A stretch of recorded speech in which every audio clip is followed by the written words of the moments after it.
Baiklah, masuk yang kedua, sosiologikal menurut Ross Pound. Ross Pound adalah seorang pakar hukum dan pakar filsafat hukum yang terkemuka. Pound lahir di Lincoln, Nebraska, Amerika Serikat pada tanggal 27 Oktober 1870.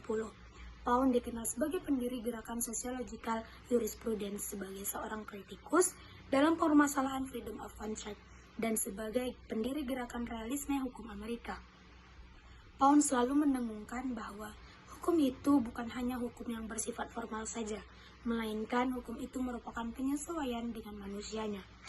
Ross Pound terkenal sebagai pencetus teori hukum sebagai alat untuk merekayasa masyarakat, atau law as a tool of social engineering. Pemikiran Pound berangkat dari pemikiran tentang pengaruh timbal balik antara hukum dan masyarakat. Menurut Pound, kepentingan-kepentingan yang harus dilindungi oleh hukum secara sistematis dapat dibagi menjadi beberapa golongan, yaitu yang pertama, kepentingan publik atau public interest, meliputi kepentingan negara sebagai badan hukum dalam mempertahankan kepribadian dan substansinya. Yang kedua, kepentingan negara sebagai penjaga kepentingan masyarakat.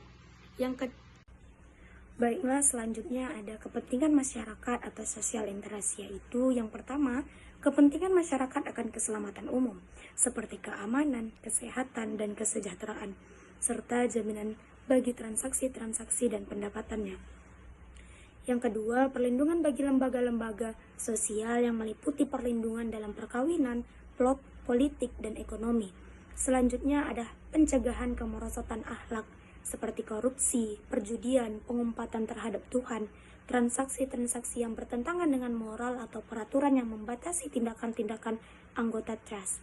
Selanjutnya ada pencegahan pelanggaran hak. Yang terakhir, kepentingan masyarakat dalam kemajuan umum seperti perlindungan hak milik, perdagangan bebas dan monopoli, kemerdekaan industri, serta penemuan baru. Yang ketiga, ada kepentingan pribadi atau private interest, yang terdiri yang pertama, kepentingan pribadi atau interest of personality, meliputi perlindungan terhadap integritas fisik, kemerdekaan kehendak reputasi, terjaminnya rahasia-rahasia pribadi, kemerdekaan untuk menjalankan agama yang dianutnya, dan kemerdekaan yang mengemukakan pendapat. Selanjutnya ada kepentingan dalam rumah tangga, meliputi perlindungan bagi perkawinan, tuntutan bagi pemeliharaan keluarga, dan hubungan hukum antara orang tua dan anak-anak.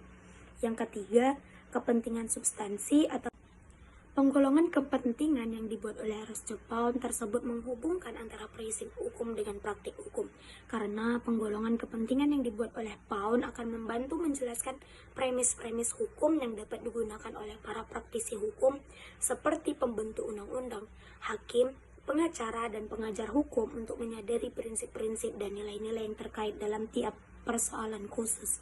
Ross Pound sebenarnya dapat digolongkan sebagai penganut paham utilitarianisme yang melanjutkan pemikiran Jering dan Bentham. Hal ini dapat disimpulkan dari pemikiran Pound yang menggunakan pendekatan terhadap hukum sebagai jalan ke arah tujuan sosial dan sebagai alat dalam perkembangan sosial. Di Indonesia, konsep Pound dikembangkan oleh Mukhtar Kusuma Atmaja.